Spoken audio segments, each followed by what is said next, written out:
sendirinya adalah tawasud. Tawasud ini sikap beragama seseorang itu tidak mengarah ke Islam kiri kalau Islam dalam alirannya, dan tidak mengarah ke Islam kanan.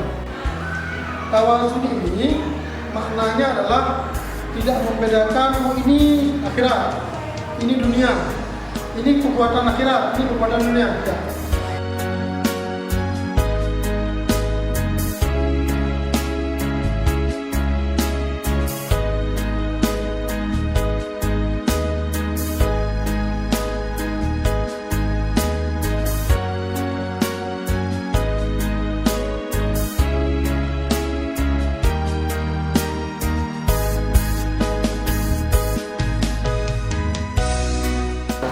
Assalamualaikum warahmatullahi wabarakatuh. Nama saya Rifka Kaimuna, saya siswi dari Manfaat Aceh Besar, Provinsi Aceh.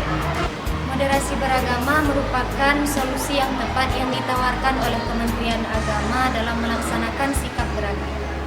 Pada saat ini, banyak generasi muda yang mengarah kepada radikalisme, fanatisme, bahkan liberalisme yang mengarahkan sikap beragama generasi muda itu tidak terkontrol.